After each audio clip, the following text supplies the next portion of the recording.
So I came across this video, and honestly, I had to stop what I was doing. Because what you're about to see is one of the clearest examples of modern dating logic eating itself alive.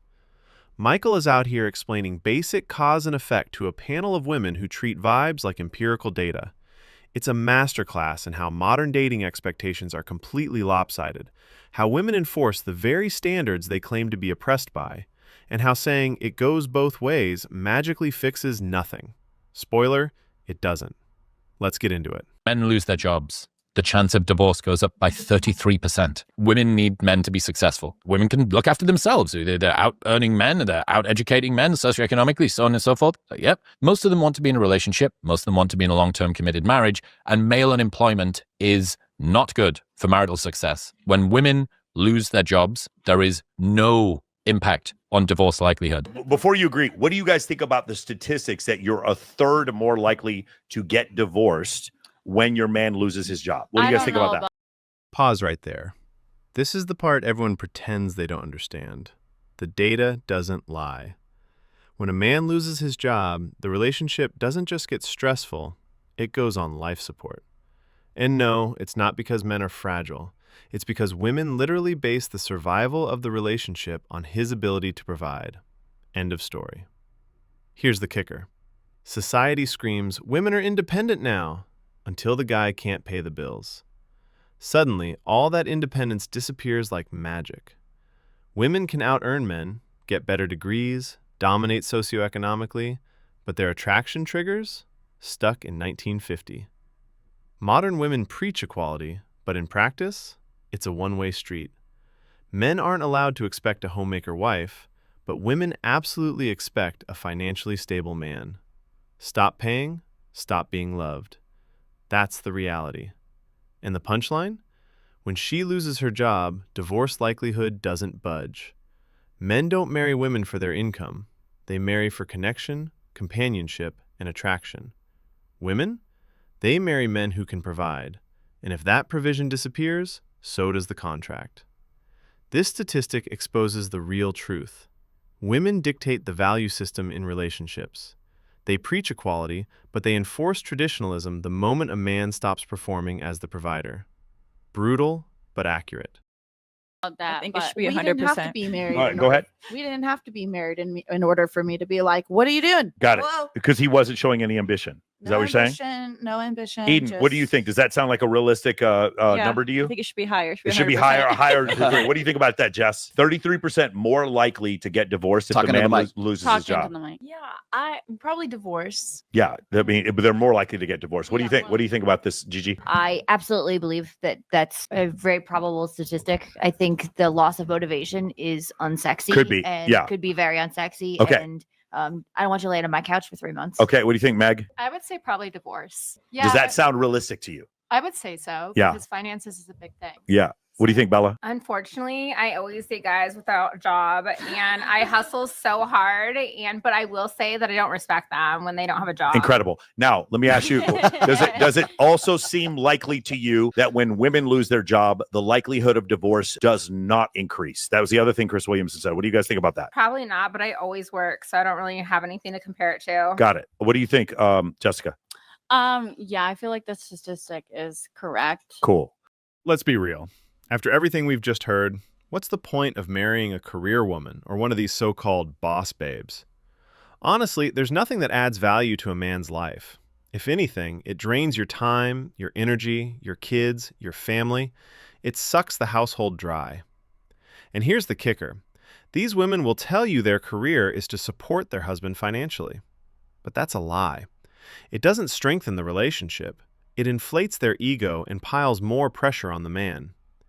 And even if they contribute for a little while, the disrespect that comes with it is brutal. Suddenly, you're no longer the man in her eyes. You're beneath her. Now compare that to a man who works for his family, wife, children, even in-laws. He doesn't see it as a burden. Most men love it. It's biological, psychological, hardwired. It's automatic. Men provide. It's how we're built, like breathing. You don't even think about it. And let's drop the pretense.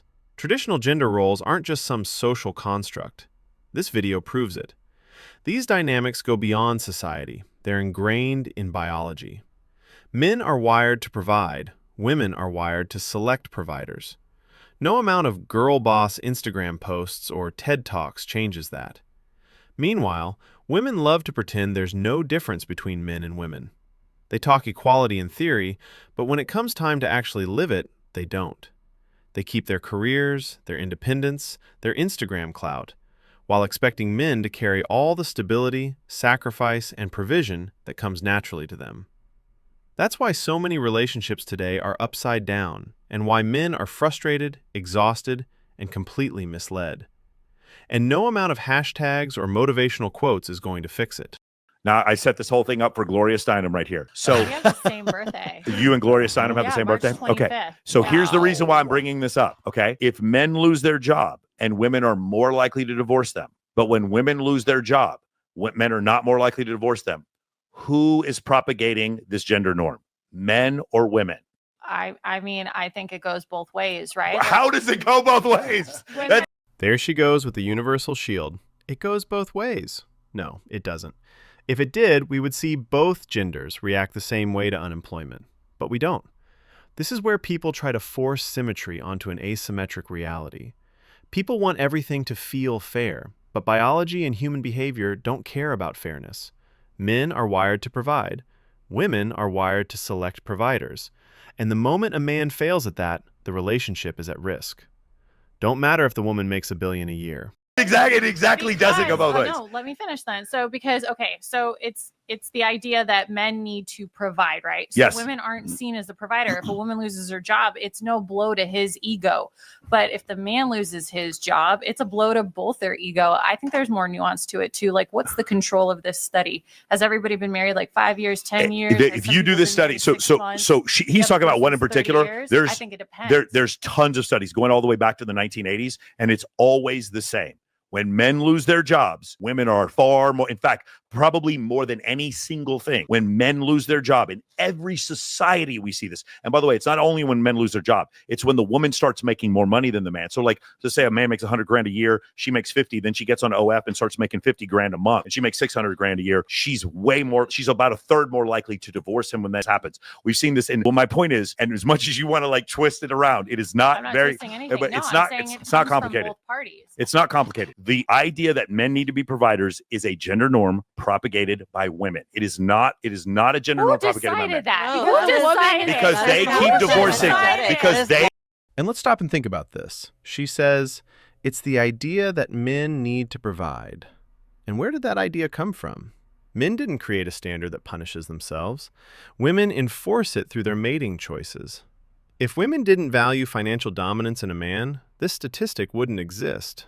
Behavior is the evidence. The data speaks for itself. And here's the part that really triggers people. When she starts making more money than the man, he becomes about a third more likely to be divorced. This is what feminists hate to admit. Women love to say financial power will equalize relationships, but reality says the opposite.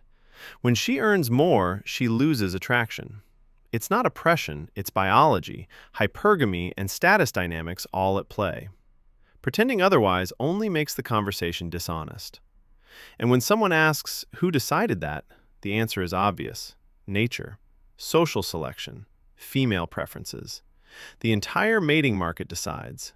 You don't need a committee or a debate panel. Consistent behavior across societies and decades is the vote. Women's choices create the standard, and men's outcomes reflect it. It's that simple. Divorce because they divorce. And that men should be the head of the household. No. Hold on. But when women don't work, hold on. But when women don't work, again, like you said before, so if women work, we're not more likely to divorce you. But women don't stop working. Whoa. Still Wait, working at one more home. time. We're just looking at the results of the results. We're looking at the results of the divorce. What I'm saying is, when women work, men are not more likely to divorce them. When women don't work, men are not more likely to divorce them. That means men are not propagating a gender norm on women either way. How? If they work or don't work, they were not more. But the You're not whole understanding point, the stat correctly. the whole point of gender norms is You they're are, different. yeah. There's different. No. Hold on. what you're agreeing. You're agreeing with me. What we're saying is there's this belief from the left that gender norms are propagated by patriarchy and misogyny. And my point is that these gender norms of men needing to provide are totally propagated by women. There's disagree. then how? Then what you would see is a divorce. Allowed to hold jobs for a long Again, time. right now, I totally agree with. Women propagated what has been happening for centuries. They weren't allowed to have jobs. They weren't allowed. But women were. Hold on. When you're talking about allowed to do anything again. This is the last refuge of a collapsing argument, pulling historical victimhood into a conversation about modern behavior. We're not talking about the 1950s. We're talking about today, in a world where women can work, do work, and in many major cities even out-earn men. And yet they still do not tolerate a man who earns less. The data is clear, modern, current, updated, and it hasn't changed in 40 years. And here's the part everyone conveniently forgets. Women spent decades demanding the freedom to work, to earn, to be independent, and men handed them exactly what they asked for. Men opened those doors. Men changed the laws. Men shifted the entire economic structure so women could have those opportunities.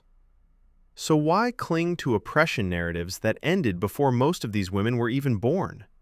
You can't celebrate empowerment all day. We don't need men, we're independent.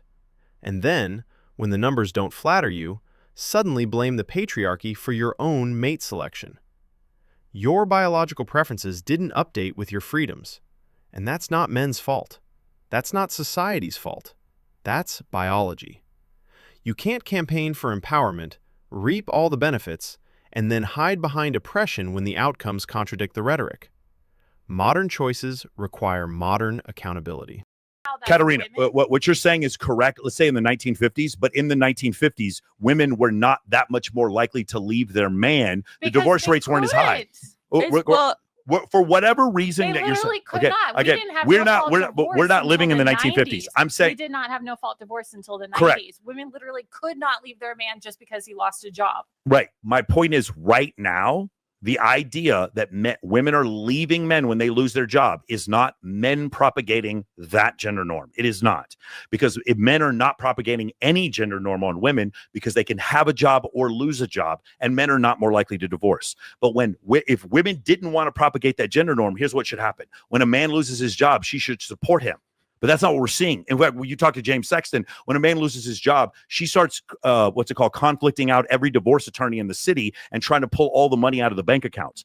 Well, they're marrying for the wrong reasons. There's a lot of women that literally but you can say that starter husbands. That's like, but that's retroactive. But it's also a big phenomenon that men will mentally and emotionally leave a marriage, and women are the ones to actually file. So if a man loses his job, so if that was the case, then what you would see is the number of divorces amongst gay couples be the same number or higher than the number of divorces for lesbian couples, and you don't. Lesbians get divorced at 3 times the rate that gay couples do, because when women don't have men to blame, they still get divorced. Gay couples just got the right to get married, so we don't really so have lesbian couples have the lesbian couples have the right to get married at the same rate. But we don't have a lot of data to go off of for gay couples. But This is the moment her entire argument collapses, because the lesbian divorce statistic removes every excuse she's been leaning on.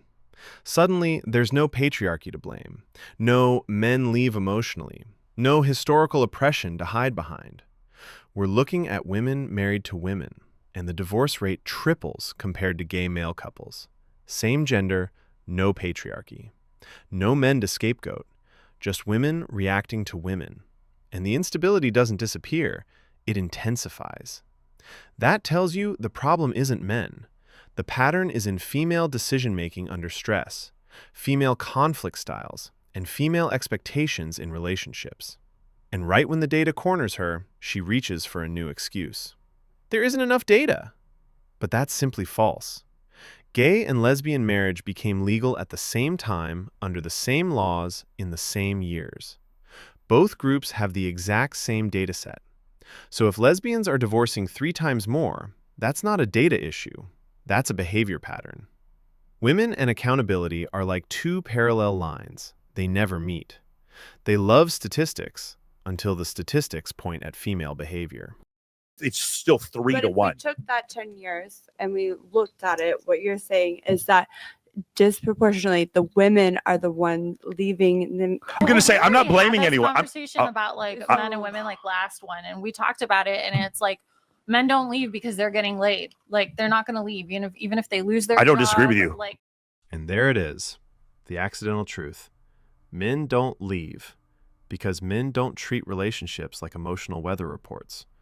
One bad season doesn't send a man packing. He stays. He works. He rebuilds.